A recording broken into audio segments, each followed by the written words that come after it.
It was a very sad win for us to think about all the acts and the horrible sexualized deaths that many of those women endured. But it taught us several things. First of all, effective investigation was possible. Women talked when they were ready to talk and when they were respected. And our investigation team was probably the strangest team you want to see, but very, very, very good. It consisted of a woman from Madagascar, dark hair, she's about 40, very petite, a little bit of a nervous character, and of a Dutch man who had to be 6'3", blonde, blue-eyed. The oddest looking couple outside of Kigali. But what did they do? They had such respect and rapport with each other, i.e. the internal gender policy, that it spilled over to the witnesses. They would go to the Taba commune not just when it was time to interview the witnesses, but that's where they went for their Saturday market, without going up to a witness, but just to do their shopping. We need something? Hello?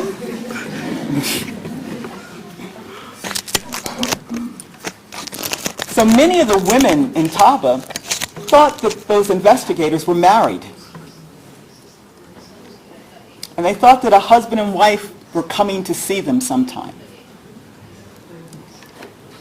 But tactically, it meant that they had the choice that they could speak to a man or to a woman, or to both of them when they wanted. The choice was given to the witness. They also knew that the investigators ate food, were polite to people who sold food, ate the same food that they did.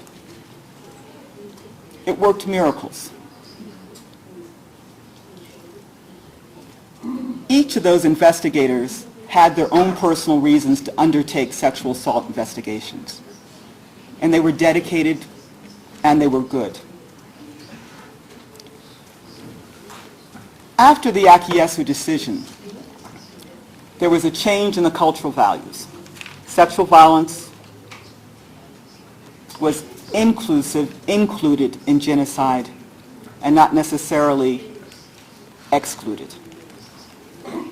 Since then, almost every case in the Rwanda Tribunal has at least contemplated putting in sexual violence, many of them successfully. Some were horrendous mistakes, sometimes bad investigations, sometimes incorrect pleading, sometimes judges that were not convinced, and sometimes judges that disagreed with each other. And they would write vociferous dissents. One of my favorite dissents, and I have about 3, comes from the Kajeli Jelly case, where the trial chamber consisted of 2 male judges, 1 female judge. The male judges did not see the connection of the rapes and the sexual violence to the accused, and therefore found not guilty for the charge of rape. And of course that rape did not go into the genocide. The female judge, Arlette Ramazan, wrote a dissent that was livid. When you read it, you can feel the page shaking.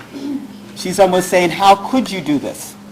If the killings are linked to him by aiding and abetting, so are the rapes, because they took place contemporaneous. There are 2 or 3 other dissents. The most recent one came out just about 2 months ago, where a judge dissents from the findings of not guilty on the sexual violence, saying, you don't understand, the connection is the same as the killings. But as you can see, all of that makes for a heavy work atmosphere. And I think that's why we were beating up on each other a lot, or just trying to prove our strength, because we knew how strong the witnesses were.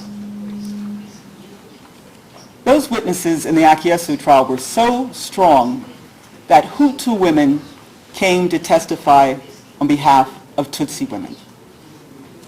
They came to say it was not about lust. It was about lust. I was walking around. No one touched me. They were directing all the sexual violence and anger to the Tutsis. That was a brave thing to do, a very brave thing for the Hutu women to do. But I learned a lot from the victims and from my witnesses. I learned about private conviction. I learned a lot about personal courage. I come from a town called Camden, New Jersey, right across the bridge from Philadelphia. And the most famous citizen that ever lived in our town is called Walt Whitman. And he was a poet from the 1800s. He wrote a very famous book of poetry called Leaves of Grass. And one of my favorite poems from the Leaves of Grass talks about a young boy who goes forth each day. And everything that he meets and everything that he sees, he allows it to touch him and become part of him.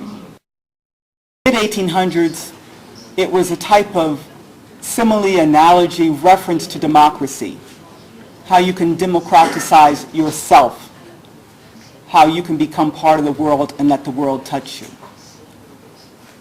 Now, Walt Whitman, and we have one of the bridges between Camden and Philadelphia is named after him, was an open homosexual in the 1850s. And even though in many ways he was a poet laureate, he was a man who was castigated for his sexual orientation. But yet he gave a very open gift of his poetry to us. And because that was one of my favorite poems, I allowed the witnesses to affect me. I didn't try and think that I'm bringing the intellectual law goods. Just be quiet, I'll figure it out for you, and then, I'll win my case. I allowed them to teach me things that I couldn't learn on my own. And I just wanted to mention a couple of those lessons.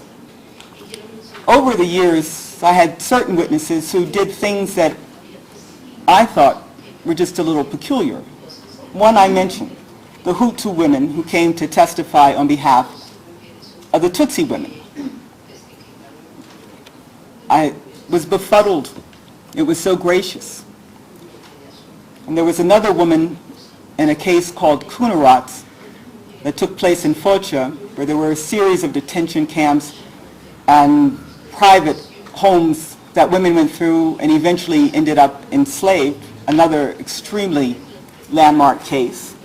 And one of the women, she was 25, was held in this brothel detention setting, and she would volunteer to be gang raped so that the 12-year-olds and the 13-year-olds would have a night off. And then there were the men. Some of the men that would go into a room with a girl, maybe around 14 or 15, or sometimes a woman. And the rest of their platoon was downstairs, and it was thought they're to go upstairs and rape that female. You're to participate. It's part of what we men do. And they would take the girl in the room, and they would shut the door, and he would say, just sit down on the bed. I'm not going to touch you. Just sit down. We're going to be here for 15 minutes. And would you unbutton your shirt in case someone comes in? And after 15 minutes, he would get up and leave. He would not rape her. And I would ask those witnesses, my God, what gave you the strength and the courage to do that? Why did you do that? And they would look at me and they would say, that's who I am. I know that that's another person. I can't do that, or I prefer to be raped than that 13-year-old. And they were not just concerned about their fellow human being. They were concerned about their own level of humanity. They did not want to degrade themselves. They never said, look, I was worried about the Geneva Convention.